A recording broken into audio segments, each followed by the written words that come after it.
Mesdames et messieurs, bonsoir et bienvenue dans cette nouvelle édition que je vous invite à suivre jusqu'à son terme. Commençons tout de suite par une triste nouvelle où Céline Marthe Ratsirak, première dame ayant occupé cette fonction le plus longtemps à Madagascar, épouse de l'amiral Didier Ratsirak, est décédée ce matin à l'âge de 87 ans. Céline Ratsirak avait contribué à l'essor du parti Arema entre les années 1970 et 1990 et fut la fondatrice de l'Akani Arema, un centre d'accueil pour enfants orphelins. Mère de 4 enfants, dont Sophie Ratsirak, ancienne ministre de l'Artisanat, on a entendu parler d'elle pour la première fois le 22 mars 2021 lors de leur hospitalisation, elle et son mari à Souav-Nanjing, pour une grippe. 6 jours plus tard, son époux, l'amiral Didier Ratsirak, rendait son dernier souffle. Toute l'équipe de la rédaction de Viva adresse ses sincères condoléances aux familles endeuillées. Et puis, le couple présidentiel Ange Radziwiłł et son épouse a également adressé ses condoléances à la famille de Céline Ratsirak ainsi qu'à la population malgache à travers les réseaux sociaux. Dans son message, le président de la République et son épouse ont salué l'ensemble des actions qu'elle a accomplies pour le pays, ainsi que le soutien indéfectible qu'elle a toujours apporté à son époux, l'amiral Didier Ratsirak, durant toutes ces années à la tête de Madagascar. Ses actions bienfaitrices et son engagement en faveur des femmes resteront à jamais dans le cœur des Malagasy, a déclaré Mial Radziwiłł. Dans les actualités également, le cabès ou crâne du roi Touer, ainsi que ceux de ses 2 compagnons d'armes, héros de la nation, qui se sont opposés à la domination française il y a 128 ans, seront rapatriés le 31 août prochain. Après un long plaidoyer auprès de la France, le mardi 26 août, le cabès sera restitué au musée de l'Homme de Paris. Le 26 août, puis après la cérémonie prévue à Antananarivo, il sera emmené à Ambik. Les détails. La restitution du cabès ou crâne du roi Touer et ceux de ses 2 lieutenants d'armes détenus par la France au musée de l'Homme de Paris depuis 128 ans constitue une victoire historique pour Madagascar. Pour revenir sur les événements de l'époque, les troupes françaises avaient envahi Madagascar après 2 offensives successives en 1881 à 1882 et en 1894 à 1895. Mais les Malagasy y résistèrent avec acharnement au point que la France dépêcha le général Gallieni en 1896. En 1897, la reine Ranavalna III et le premier ministre Ralai Arvoun furent arrêtés puis exilés. Les Menalambes ainsi que leurs proches furent massacrés. Le royaume des Hautes-Terres fut ainsi anéanti. Cependant, la résistance continua dans l'ouest, menée par le roi Touer. Armé seulement de lances et de couteaux, lui et ses guerriers affrontèrent les fusils des Français. Dans la nuit du 29 au 30 août 1897, l'armée française encercla la ville d'Ambik, dans le Ménabé. Tous les habitants furent massacrés, seuls les femmes et les enfants furent emprisonnés. Dans la nuit du 30 août, Touer tomba à son tour, ayant combattu jusqu'au bout pour sa patrie. Après sa mort, son corps fut profané, il fut décapité et son crâne transféré en France. En 2020, le président Ange Radziwiłł avait promis au peuple malagasy et aux descendants de ce roi le retour du cabès de ce héros national afin que son histoire soit transmise aux générations futures. Dès lors, des négociations avec la France furent engagées. Un processus difficile mais qui a abouti enfin. Le 26 août prochain, le cabès du roi Touer et de ses 2 compagnons d'armes seront officiellement remis à la délégation malagasy. Le 31 août, ils seront de retour au pays. Une cérémonie solennelle d'accueil se tiendra à Antananarivo avant leur transfert vers Belu et Ambik. Et les travaux menés dans le cadre du projet Produire ou projet de développement urbain de résilience pour Antananarive et ses environs n'ont aucun impact sur la qualité de l'eau à Yarnarive, district d'Ambujachim. Selon les résultats des analyses effectuées conformément aux normes internationales, le curage du canal C3 peut se poursuivre sans crainte. Fadesena Mireille, Kevin Ravounersan. L'eau issue des puits d'Yarnarive est de bonne qualité, conforme aux normes selon les résultats des analyses effectuées. Cela confirme que les travaux du Produire relatifs à la mise en place du site de déversement des boues extraites du canal C3 à Yarnarive, district d'Ambujachim, n'ont aucun impact sur l'eau locale, explique le chef de projet Lionel Rakoutinirin. Des tests ont également été réalisés sur les boues extraites du canal C3 à Namuntan et les résultats mettent en évidence l'efficacité des travaux déjà entrepris. Toutes les analyses ont été réalisées conformément aux normes internationales. Un suivi régulier sera effectué tout au long de la mise en œuvre du projet afin de garantir la sécurité et la protection de tous. Dans un tout autre sujet, la région d'Urumbé a bénéficié d'actions sociales en faveur des personnes âgées et des personnes en situation de handicap, initiées dans le district d'Iussi. Une initiative qui s'inscrit dans la vision du président de la République Andrzej, qui place le capital humain parmi ses priorités. Félana Rakutorsoul.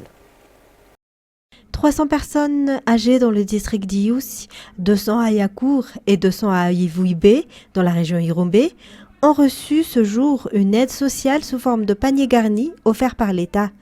Par ailleurs, des équipements spécifiques ont été remis aux personnes en situation de handicap afin de faciliter leur mobilité. La ministre de la Population et de la Solidarité, Aurélie Razafnzat, a également encouragé les associations de femmes à mettre en place des projets favorisant l'autonomie et pouvant être soutenus par l'État à travers son ministère. Et voici un aperçu des événements culturels de ce week-end pour ceux qui souhaitent sortir. Demain samedi, l'événement Omasin Music au carrefour Angrunjaan offrira une scène ouverte et un concert gratuit à partir de 15h30 avec Rolf et Nianch sur scène. Quant à dimanche, il y aura le grand concert en duo avec Melki et Firmin à Tanmanch à partir de 14h. Il y aura également la célébration des 60 ans du groupe Niveau New qui a invité des artistes à partager la scène avec eux, tels que Salomon et Narsou, au CC SK Antanmen à partir de 15h. Bon week-end à tous. On poursuit avec les actualités internationales. La population de Cali est sous le choc. L'explosion d'un camion piégé jeudi à Cali, troisième ville de Colombie, près d'une base aérienne, a fait au moins 5 morts et 36 blessés, a indiqué le maire, attribuant l'attaque au narcoterrorisme. France 24. La population de Cali, la troisième ville du pays, est encore sous le choc de cette attaque qui a eu lieu vers 16h heure locale. Le dernier bilan des autorités fait état de 5 morts et d'au moins 36 blessés suite à cette explosion d'une voiture piégée près des installations de l'armée de l'air qui se trouvent au nord de la ville. Le maire de Cali, Alejandro Eder, a condamné cette attaque qu'il a immédiatement qualifiée de terroriste et il a annoncé une récompense de 400 millions de pesos qui équivaut à peu près à 85 000 € pour toute personne qui fournirait des informations permettant d'identifier, de capturer les responsables. Le maire a également restreint les entrées, mais aussi les sorties de la ville de Cali. Le président de la Colombie, Gustavo Petro, a quant à lui déclaré que ce jeudi serait un jour de deuil national. Ce matin, déjà 8 policiers sont morts suite à une première attaque de drone explosif contre un hélicoptère dans la région, cette fois-ci d'Antioquia, qui se trouve près de la ville de Medellín, alors que ces policiers menaient des opérations contre des groupes armés. Et selon Gustavo Petro, il n'y a pas de place pour le doute. Ces deux attaques sont des représailles de la part de ces groupes illégaux qui sèment la terreur dans plusieurs zones du territoire colombien où ils se disputent les routes du trafic de drogue. Et des factions palestiniennes présentes dans les camps de réfugiés au Liban ont commencé à remettre leurs armes aux autorités conformément à un accord convenu en mai visant à garantir le monopole des armes à l'État libanais. France 24. Les camps palestiniens, cette fois au Liban voisin, entament leur désarmement, conformément à l'accord conclu en mai dernier, censé garantir à l'État libanais le monopole des armes sur tout le territoire. Des factions palestiniennes présentes dans le camp de réfugiés de Bourj al-Barajneh à Beyrouth ont été les premières à remettre leurs armes à l'armée libanaise hier. Et à Beyrouth, on fait le point avec Monsef Aïd Kassi pour France 24. Il n'y a pas eu d'incident pour le moment et les images que nous venons de voir sont vraiment inédites parce que pour la toute première fois, les factions palestiniennes acceptent de remettre leurs armes à l'État. C'est un signal très fort parce que désormais, seule l'armée libanaise a la légitimité de porter les armes dans le pays. C'est une initiative, vous l'avez rappelé, qui avait été annoncée en mai lors de la visite du président palestinien Mahmoud Abbas avec le président libanais Joseph Aoun. Et hier, elle a été saluée par le Premier ministre Nawaf Salam, mais pas que, puisque les États-Unis ont aussi réagi à travers Tom Barrack, l'envoyé spécial de Donald Trump, qui a parlé d'un pas important vers l'unité et la stabilité. Alors concrètement, cette première phase a été lancée hier. Elle concerne le retrait d'armes légères. Et il faut le préciser, ce sont des armes légères qui ont été retirées et remises aux autorités. Cette opération devrait ensuite s'étendre à des armes moyennes, lourdes, par exemple dans le camp d'El-Bas, près de Tyr, c'est dans le sud. Mais le vrai défi aujourd'hui au Liban reste devant parce qu'il y a Ain el-Helwe. Alors Ain el-Helwe, c'est le plus grand camp du pays où vivent des dizaines de milliers de réfugiés, dont certains qui sont recherchés par la justice libanaise. Et ici au Liban, Ain el-Helwe est considéré comme l'un des camps les plus dangereux. Mais selon plusieurs observateurs, si le processus qui a commencé hier parvient à s'imposer là-bas, ce sera une avancée majeure. Pour l'heure, le simple fait que l'opération ait débuté sans incident, c'est déjà perçu par de nombreux analystes comme un signe encourageant.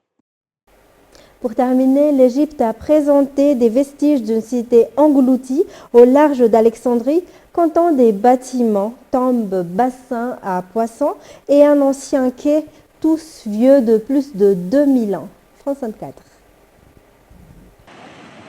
À l'aide d'une grue, ces archéologues guident des vestiges extraits de la baie d'Aboukir, au large d'Alexandrie. Ils sont issus de bâtiments, tombes, bassins à poissons et d'un ancien quai, faisant tous partie de la cité de Canopée, engloutie sous les eaux et vieille de 2000 ans. Malheureusement, certaines pièces sont incomplètes, il manque la tête ou la jambe et nous avons également trouvé une statue de sphinx ainsi qu'une autre statue qui semble porter une tenue royale, mais les analyses sont toujours en cours. Des artefacts qui remontent à l'époque ptolémaïque, immédiatement après la construction de la ville d'Alexandrie, et s'étendent jusqu'à l'époque romaine. Les accords signés avec l'UNESCO stipulent qu'ils ne peuvent extraire qu'une partie des artefacts des ruines. Le reste restera dans les profondeurs. Ces artefacts confirment que cet endroit était autrefois une ville résidentielle pleinement intégrée et que notre emplacement actuel était un port. Ces pièces indiquent qu'Alexandrie a été submergée par les eaux à la suite d'un tremblement de terre ou d'un tsunami, ce qui explique pourquoi toutes les statues ont perdu leur tête et leurs pieds. Alexandrie abrite d'innombrables trésors historiques, mais la deuxième ville d'Égypte risque elle aussi de succomber aux mêmes eaux qui ont englouti Canopée et Héracléon. La ville est particulièrement vulnérable au changement climatique et à la montée du niveau de la mer, et s'enfonce de plus de 3 mm chaque année. Ainsi se termine cette édition. Merci à vous de l'avoir suivi. Comme tous les vendredis, retrouvez Jean-Claude Adjamalal dans l'émission Data. Au revoir et excellente soirée en notre compagnie.